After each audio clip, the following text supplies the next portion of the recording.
Welcome to the Right to Reason podcast. I'm your host, Robert Stanley. I'm moving our insightful discussion with Eric Hernandez out a little bit because it's evergreen, and this week's presidential debate was not. Today, Aron and Brian Keith Dalton analyze the debate and focus on these important topics: Trump's failure to denounce white supremacy, Biden's poor performance, the mind of the Trump supporter, did Kyle Rittenhouse act in self-defense, the hypocrisy of the right's attack on Colin Kaepernick, white privilege, and the horrors of religious indoctrination. It's the Right to Reason podcast.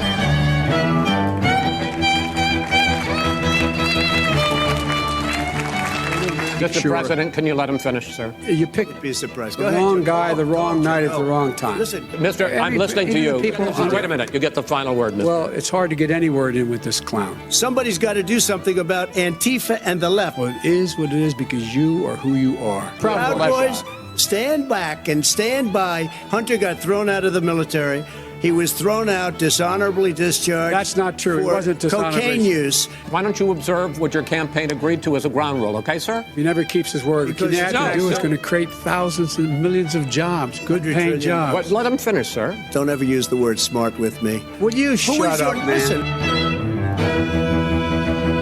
This episode of the Right to Reason podcast is brought to you by our patrons and contributors like me. We have all recognized the value of the unrestrained marketplace of ideas and have decided to make a difference.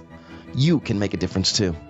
Contribute at patreon.com/right and learn more about your right to reason at therighttoreason.com. Your activism is appreciated.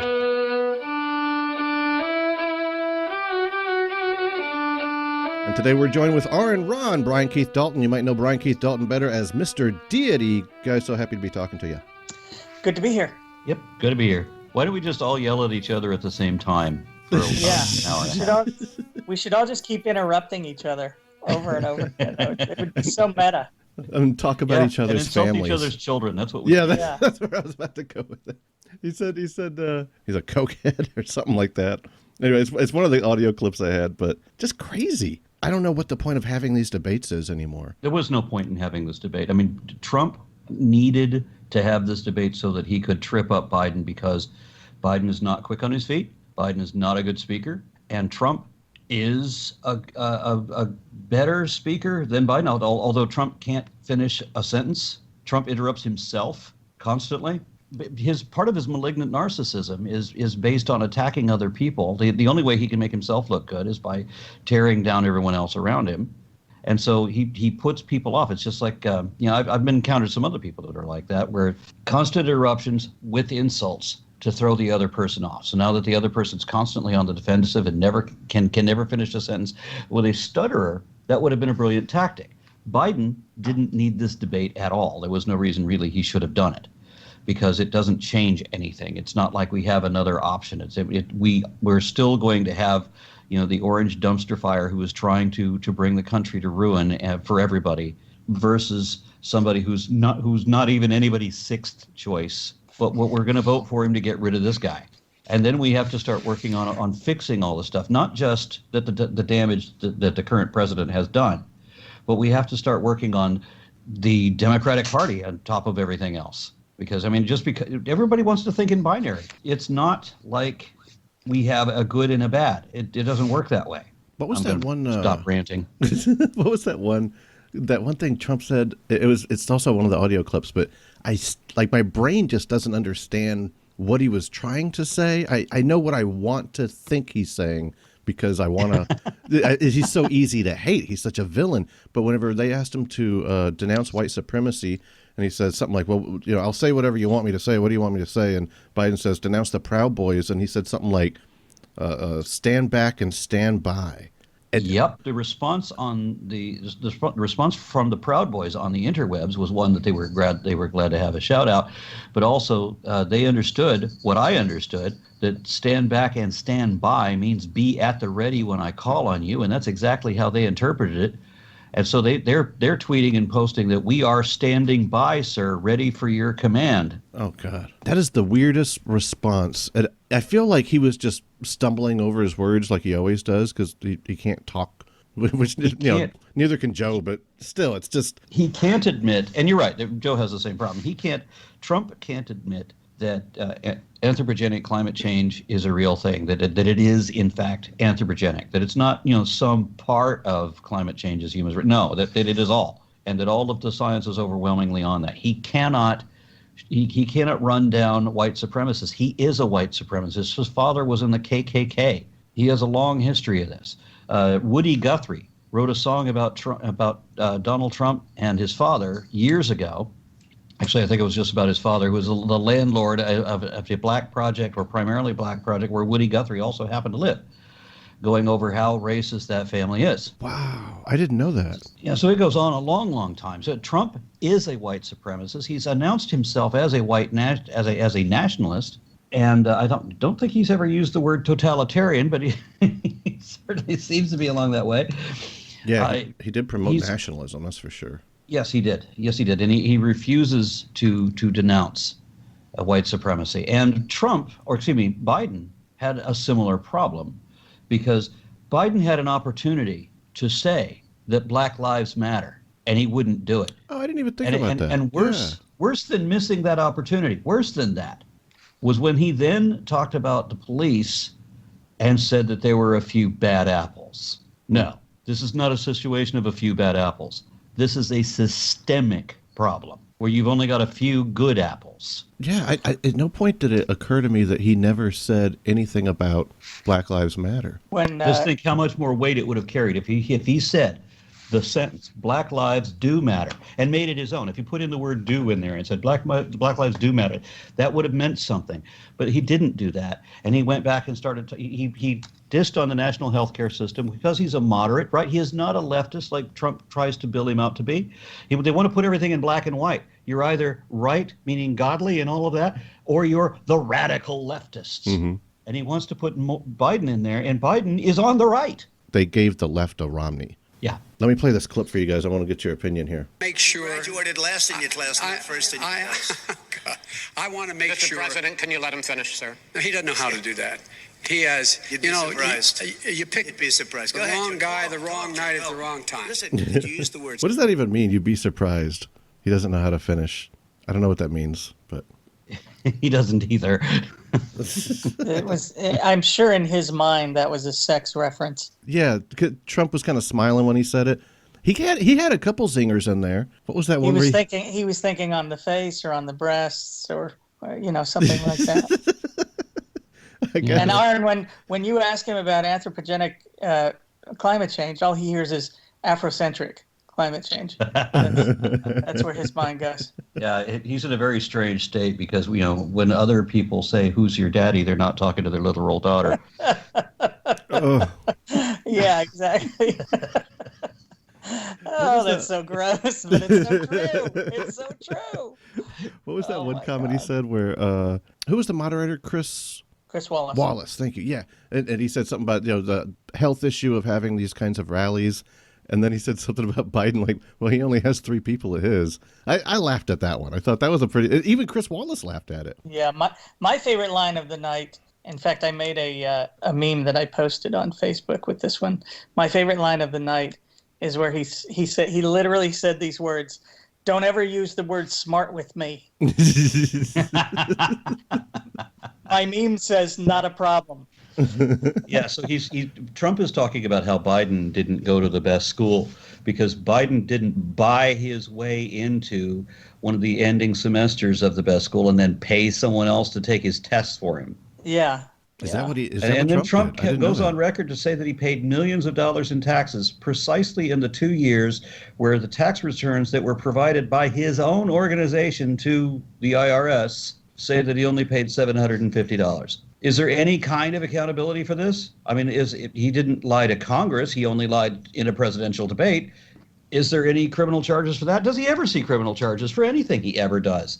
Since everything he does is a crime. It just doesn't matter. There's nothing he can do that's going to change his supporters' view of him because all they see is owning the libs. So as long as he just keeps being the asshole that he is, he can lie, he can do anything he wants. They're just happy to see Biden get beat up, and they're happy to see us upset. Now, that's something that really confuses me. As I've talked to so many Trump supporters, even in my own family, they can't tell me a reason to support Trump. All that they're about is that Trump emboldens their hate of other people, of a mythical other people, because their definition of the left is certainly not my definition of the left. I'm on the left, and I don't meet any of their criteria. That they have some, I don't know, Stalinistic kind of image of, we're trying to give you more rights and health care. How are we the fucking enemy? Because you're Antifa. That's all they see. You're Antifa. He is the ultimate manifestation and hopefully the last gasp of white male privilege. And that's the reason they love him, is because he's trying to hold on to what they've had and never earned forever. You know, my former mother-in-law, this is probably, I don't know, maybe 5-6 years ago, said to me in horror that, you know, by 2040, this country is no longer going to be majority white. Mm-hmm. Like I was supposed to be horrified. Too. Yeah, my dad said that. I didn't know that. Well, how do we lock that down? Thing that horrified my parents too. I remember some issue of race came up when I was a kid. I'm 12, 14, something like that, and I said that it didn't really matter because, you know, people are intermarrying and everything, and so we're all going to blend into one kind of homogenous race in a few generations anyway. And so what's the big deal? And they were horrified and saying something about white genocide. My favorite conversation with my dad, but well, I don't know, favorite, I say that tongue in cheek, but you know, is he was explaining to me how systemic racism doesn't exist and there is no white privilege. And he argued his point by saying eventually they're going to take over and then what's going to happen to us? And I was like, do you not see the contradiction here at all? But I don't think they do. Whenever Trump doesn't condemn white supremacy, even though they just were pushing him to get him in a moment where, you know, he doesn't condemn it. You know what I mean? Like, I think that was Chris Wallace and Joe Biden's effort in that moment was let's catch him not condemning it. But Trump did exactly what they wanted. And whenever he doesn't, I think that's just because that would be a major section of his voting demographic. That would be almost like if Biden condemned Black Lives Matter. Your dad is worried that the people of color will do to white people what white people have been doing to people of color. That's the simple answer. It's so much projection. I just did a piece on Dennis Prager talking to black people and telling them what they need to do, which I think is truly stunning. But Prager FU. Prager, yeah, on my Prager FU. I didn't see this one yet, though. But you know, it's so much projection about the, you know, victim mentality and everything. Their leader is the guy who probably more than any other 5-year-old in the country uses the word unfair, just constantly unfair. Like, you know, grown-ups, they realize that life is unfair, yes, and they just put their heads down and move forward. This guy, everything is unfair. Everything is unfair to him. And he's the guy who has most benefited from the unfairness in the universe, arguably. I mean, here is an absolute moron who ascended to the presidency, one of the most indecent human beings on the planet. And he's leader of the free world, or at least he, you know, used to be. Now he leads nothing. He said no president has been treated as unfairly or as badly as I have, or something like that. Right. Like 2 of them have been shot. Yeah. It's just a ridiculous mindset. Yeah. Let me play you this another clip here. Did you use the word smart?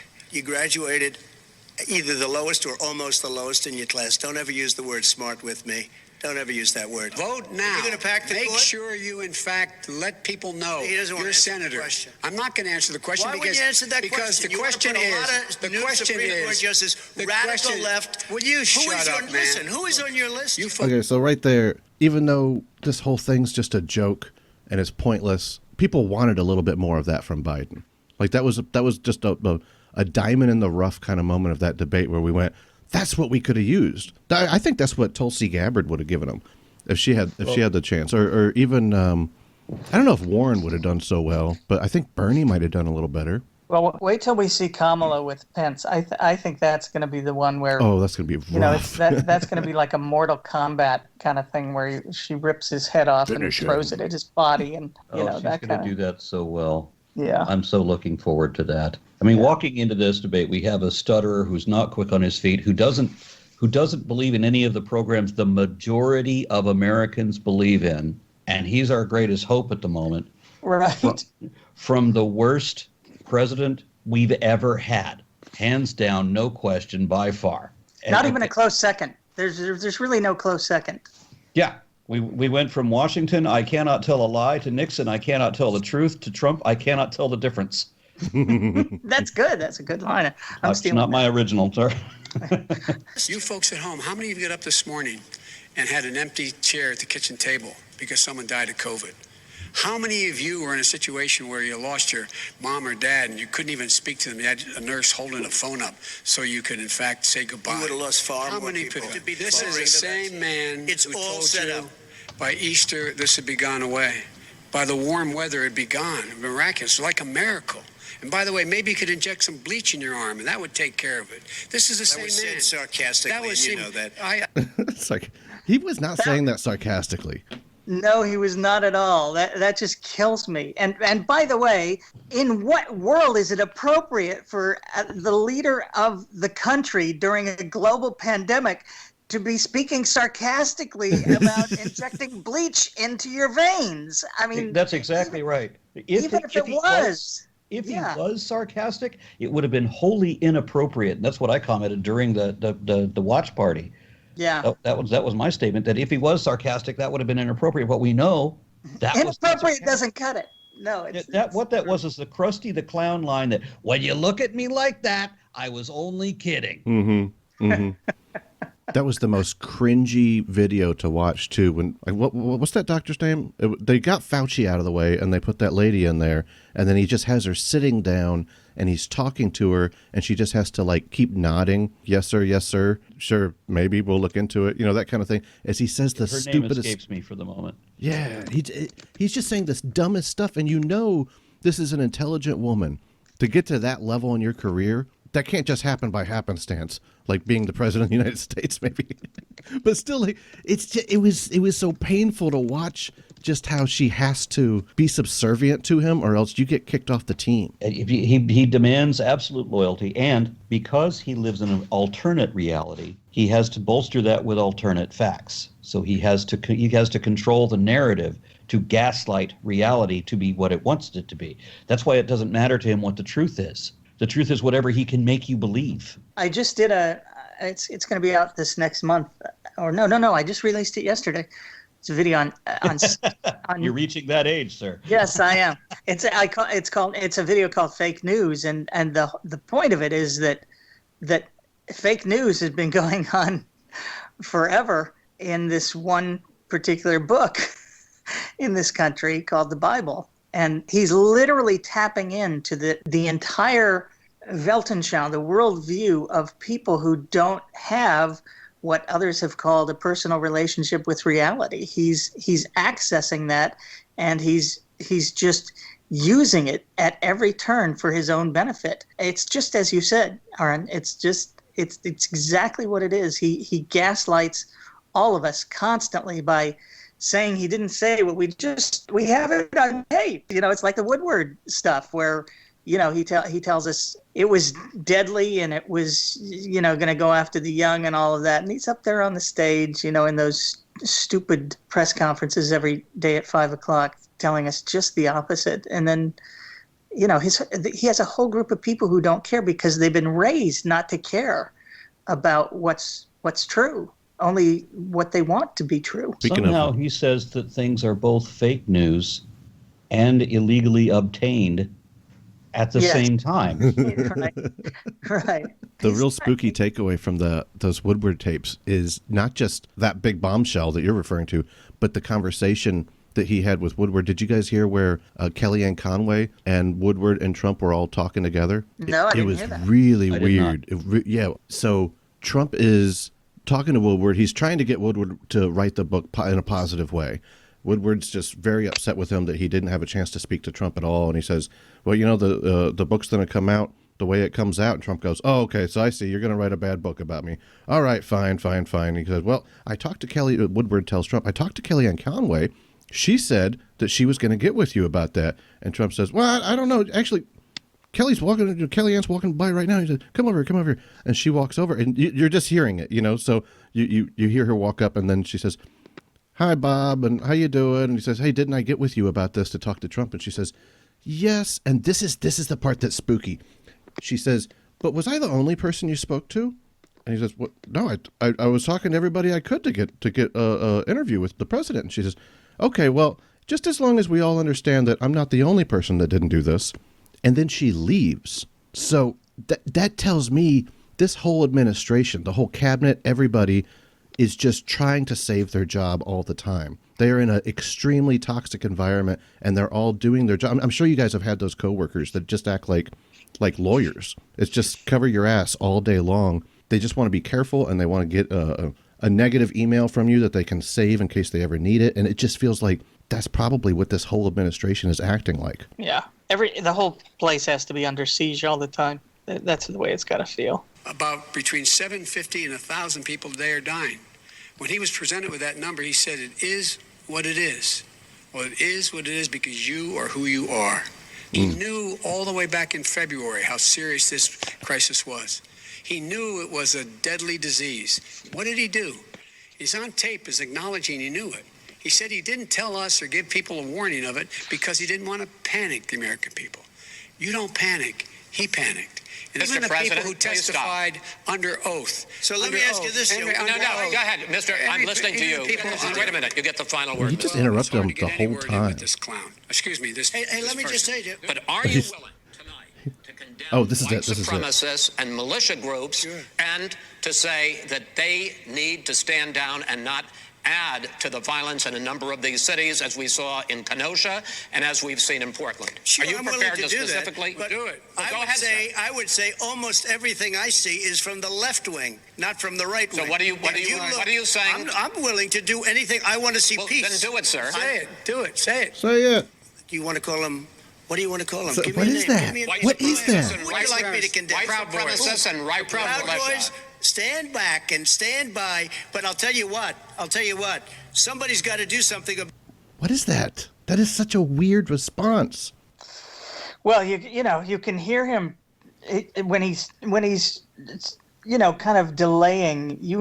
What's going through his head is, oh shit, how do I not piss off my base? Yeah, that's got to be what it is. That's really what it comes down to. And then what he said was so the opposite of what Chris Wallace was asking for. I mean, it's stunning. It's really stunning. He called Joe Biden the radical left. Joe Biden. That guy's crazy left. Yeah. He mentioned as far as white supremacy, he mentioned Kenosha, and this is that's referring to Rittenhouse, right? Yeah, I think so. And I don't know that that's an example of white supremacy. I'd appreciate y'all's opinion on that one, because to me, the kid shouldn't have been there at all. I agree with that 100%. But I didn't see. Well, there might be a strategic problem in bringing a gun, a rifle, absolutely, while saying that your purpose for being there is to provide medical assistance. Yeah, that's total bullshit. I'm one of those laymen that can't even tell the difference between an assault rifle and a medical rifle. A medical rifle. Yeah, where do you get these medical rifles? Do they shoot coronavirus vaccine? Yeah, he obviously got what he wanted, for sure. But at least from the video clips, I don't see that he was. Every time he shot, there was somebody chasing him. At each time, there was somebody attacking him. So, I don't think let's just give the kid a pass. Of course not. But yeah, because a kid walked into a volatile situation carrying a gun to start a fight. Now, maybe he didn't think somehow that carrying a gun would start a fight. When you walk into this kind of a situation where it's against gun violence, you bring an assault rifle to a protest of gun violence. Yeah. You don't think that's going to generate a problem. Exactly. Well, this is why they don't give 17-year-olds guns. Yeah. While we agree on that, do we disagree that the times that he did fire his gun were in self-defense? In almost each of these cases, after he had inflamed a situation that put his life in risk, yes. Now, I think it was. I would call it. Yeah, I would call it imagined self-defense. He was. I don't think anyone was going to take his gun and shoot him. No, there was one guy who pulled a gun. Yeah, oh, somebody, really? well, somebody shot. So there was the first shot wasn't even from him.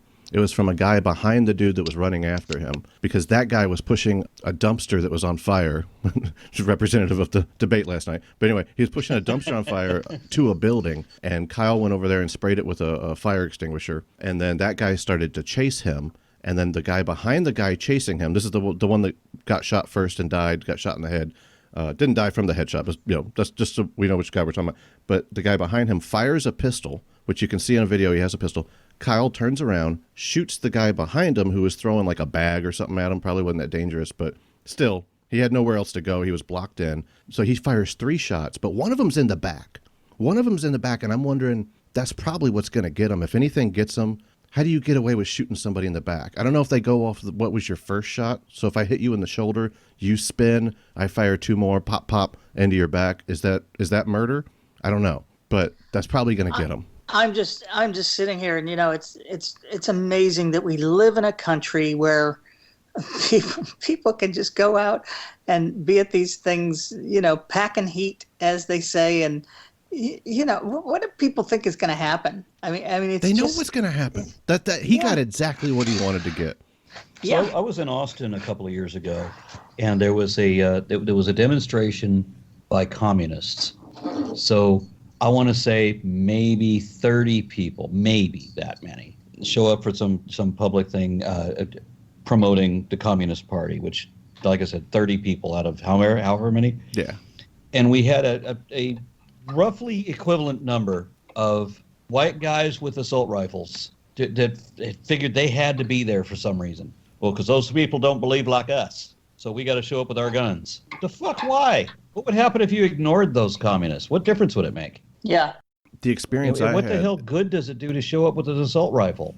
I'm at a Black Lives Matter protest a couple months back, and I asked one of these guys standing there with his gun why he's doing it. He said it's the businesses in the area that reached out to us. The 3%ers, the Boogaloo Boys, I don't know how many of them there are. There's a bunch of them, but they reached out to all those guys to show up to protect the businesses. From what? From a potential riot. But I mean, this was a very, very peaceful protest. It was funded by a local black church. They were singing hymn songs. It was the most peaceful. There was one point where a guy started yelling, and he's yelling about how much white people suck. And I'm kind of standing there with my sign as a white guy, like, hey, I'm starting to feel a little attacked here. This feels kind of silly that I'm like promoting the thing you're saying against me. But the overall message was obviously very positive. So I live in Dallas, and there was a Black Lives Matter demonstration downtown Dallas. It was a couple of years back, and because there was a bunch of black people organized, well, then you had all the white guys show up with the machine guns again. Mm-hmm. Because whenever black people get organized, you got to have a shit ton of machine guns, because fear. Mm-hmm. Because those guys got to be afraid of everything. Yeah. And then what was happening then? There was a sniper, not part of either side, so far as we can tell. Nobody knows, I don't think. But there was a sniper in one of the buildings downtown that started firing just randomly. Wow. Throughout either crowd, right? And so all the guys with the machine guns. You remember on Fox News, Hannity said that if he were at the Las Vegas shooting, you remember the Las Vegas shooting where somebody's on a high tower a long way away, concealed in one of these dark windows, and nobody knows which the hell hotel are the bullets coming from. But Sean Hannity has a little 9mm, and he would have saved everybody if he was there, because he can shoot across 3 blocks of distance into a window to know which window it is. That's great. I never heard him say that. With a 9mm, yeah. Yeah, but here's the funny thing is that the sniper has started firing, and all the guys with the machine guns all haul ass. No. Running away to safety, right? And so the mayor of Dallas made a comment about how cowardly these people with the machine guns are. Where's the good guy with the gun? Well, we got 30 of them. They're all hiding in the bushes. Because that's not what they were there for. They weren't there to protect anybody. They were there to shoot people if they got crazy. They were there to intimidate. Yes, and I think that's a major part. Yeah. It's a major part. They're showing off how afraid they are. And this is the big problem that I have with conservatives. Why do they got to be afraid of every damn thing?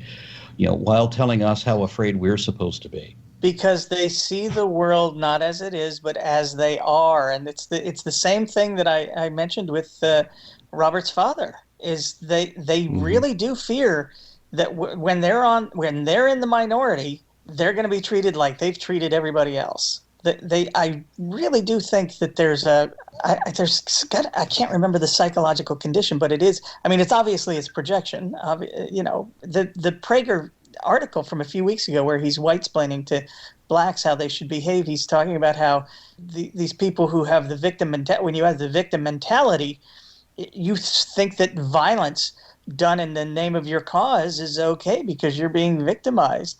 And I'm like, well, yeah, exactly. When someone's fucking you over, you get to, that's the point at which, yes, violence is sometimes warranted. And let me give you a good example of when everyone agrees on that. When we got our taxes raised on our tea, oh, holy fucking shit, that's time for revolution. And this stuff just kills me about how when white people use violence to overthrow their government, we throw a party every 4th of July for them. Or in the South, when they want to, when they go out killing Americans left and right in a treasonous, murderous rampage called the Civil War, in order to keep people enslaved, by the way, we build statues to them because that violence is okay. I mean, it's just, the double standards are just unbelievable, but that's the mentality. That's why they're so afraid, because they know, oh shit, if they're anything like us, we're fucked. They want to keep the good old days. They don't want anything to change. Right. So this is why they're afraid that 20 years from now things won't be like they always was. Yep. And things should be like they was back in Grandpa's day.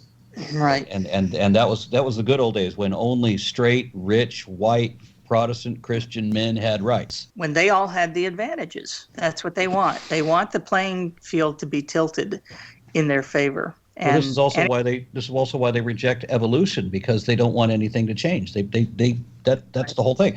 They don't realize that this country had a completely different demographic 300-400 years ago. Right. And it's going to have a very different demographic 300 or 400 years from now. And there's not anything that can be done to stop that. Right. When Kaepernick took a knee during the anthem, they said this is an insult to the troops, to men that have died serving our country. And to the flag. And to the flag. The players end up giving in and saying, we're just going to lock arms after the anthem, and then they still boo them. That's when you know this had nothing to do with the flag. This had nothing to do with the troops or America. This was just racism all along. Mm-hmm. Yeah. Yeah. Now, there are people in the audience booing who have been convinced by the bullshit propaganda machine that this somehow had anything to do with the troops or the flag. Yeah.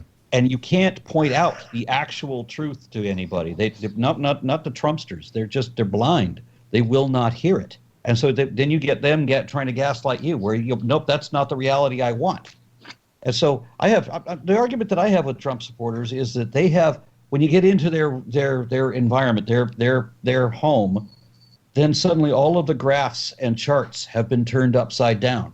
Suddenly everything that Obama did actually goes to credit to Bush, and everything Bush did was Obama's fault.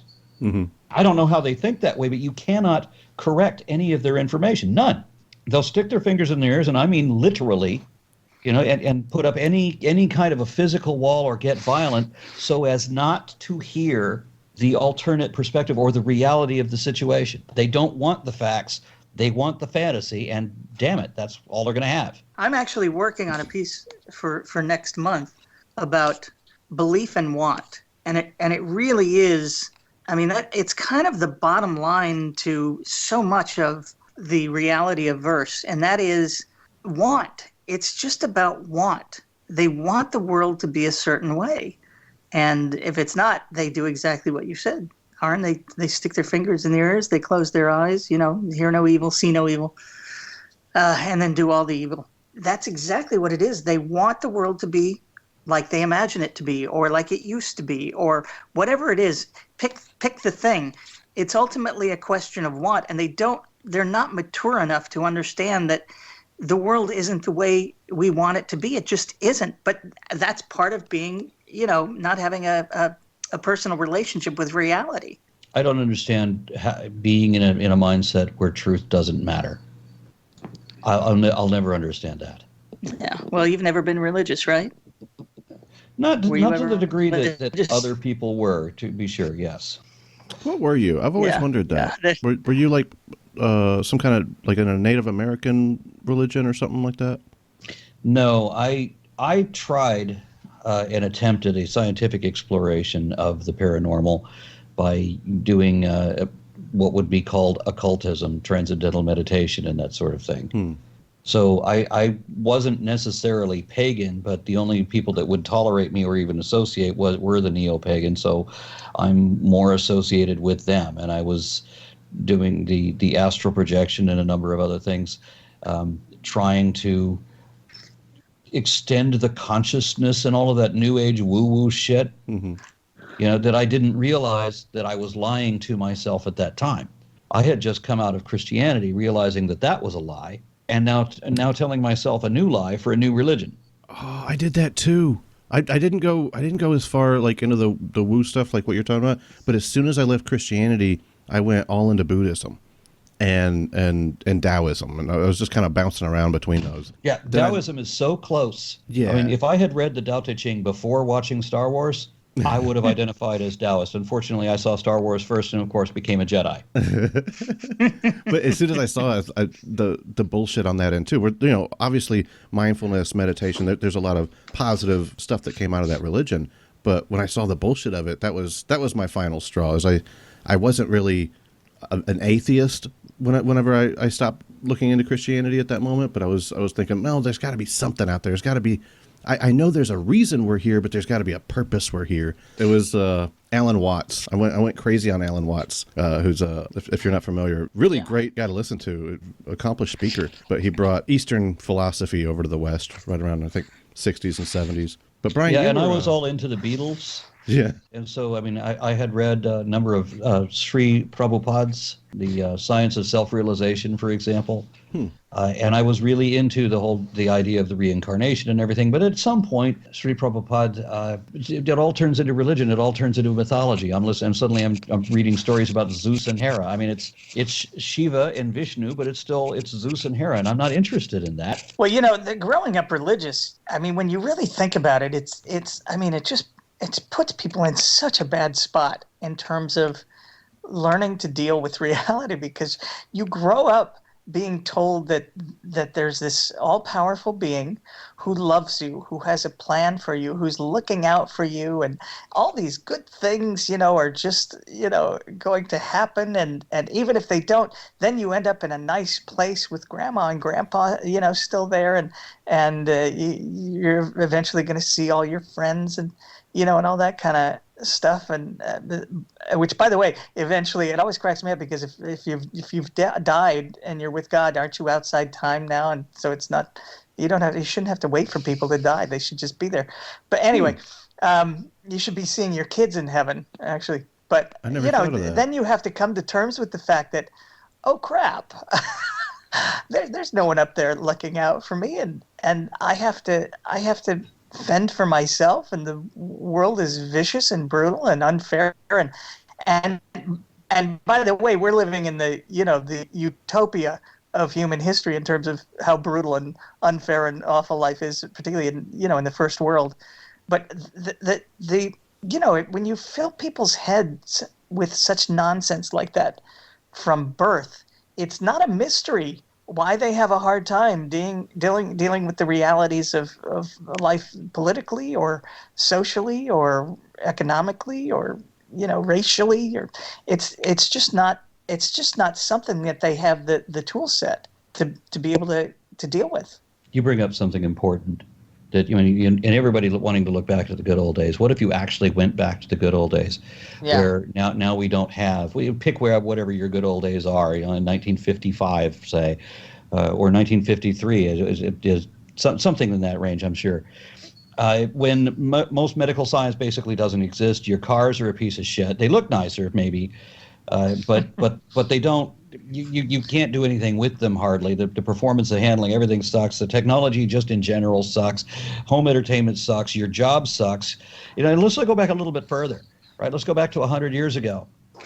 This country sucked ass 100 years ago. Yeah. This was one of the worst places in the world to live. If you lived in an industrial environment, you had to work at the factories, you could have been 8 years old, barefoot, working with heavy machinery, and you have to work 7 days a week, and you don't get breaks, you don't have insurance, all of that. Everything about this country sucked ass. And it was the left that came in and started giving us rights and giving us, limits on how long you can force employees to work and so forth, and improved our housing standards and improved, gave us some guarantees on the quality of our food and water and so forth.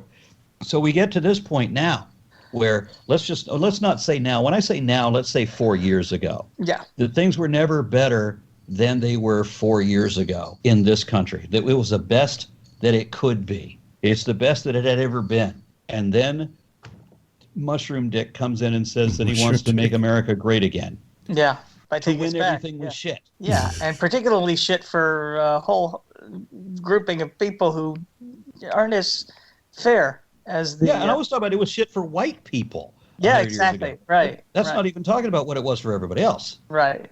You realize it was just barely 100 years ago that women got the vote. You realize that? Yeah. Before we wrap up, I was hoping you guys could do two things. One, let everybody know where they can find your content, which all my listeners already do, but just in case somebody random's listening or something that they're not familiar with you. And then also, if you don't mind, giving your prediction for who's going to be the president. Well, people can find me on YouTube mostly at Mr. Deity. That the channel is Mr. Deity, MisterDeity. And you can find me on Patreon at patreon.com/Mr. Deity, no period. And my prediction is not, I can't make a prediction. Really? I can only have a hope.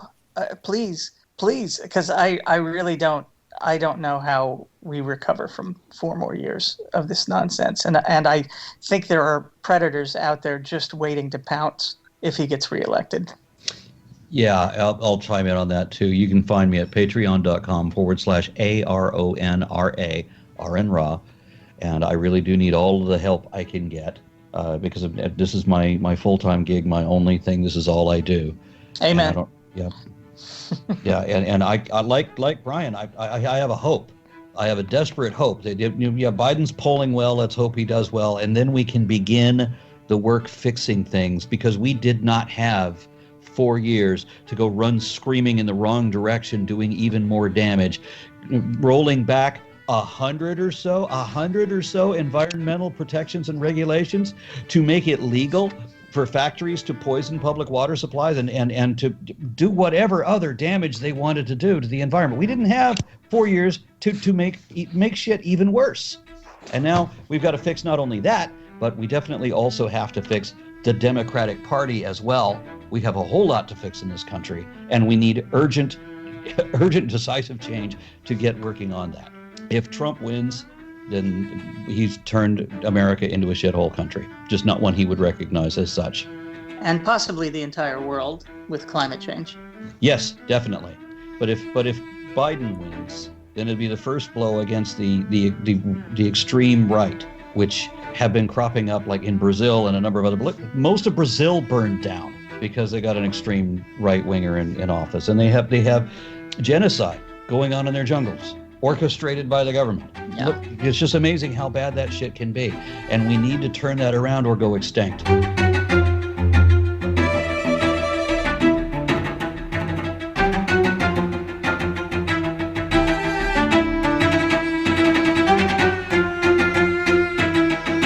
Thank you to Aron and Keith. Find their content links in the show notes. Thank you to Dave Blair at DaveBlairMusic.com. Thank you to Feedspot.com for promoting The Right to Reason to the top 10 atheist podcasts. They are in the show notes as well. Thank you to our patrons. You can support this broadcast at patreon.com/right and learn more at therighttoreason.com. We're going to have one more political episode before airing my heartfelt discussion with Christian apologist and friend Eric Hernandez. Next week, we will have our own debate on the broadcast, a Trump supporter versus a Biden supporter. It's bound to get crazy. Between now and then, remember that you have the right to reason.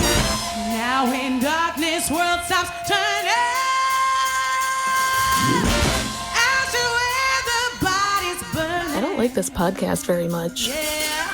This is the Right to Reason podcast. Black Lives Matter.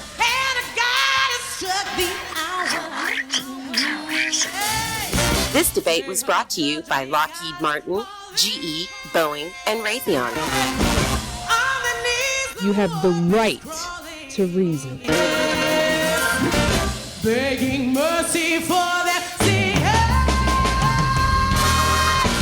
The world is like a ride at an amusement park, and when you choose to go on it, you think it's real, because that's how powerful our minds are. And the ride goes up and down and round and round. It has thrills and chills, and it's very brightly colored, and it's very loud, and it's fun for a while. Some people have been on the ride for a long time, and they begin to question, is this real, or is this just a ride? And other people have remembered, and they come back to us, and they say, hey, don't worry, don't be afraid, ever, because this is just a ride. And we kill those people. Shut him up. We have a lot invested in this ride. Shut him up. Look at my furrows of worry. Look at my big bank account and my family. This has to be real.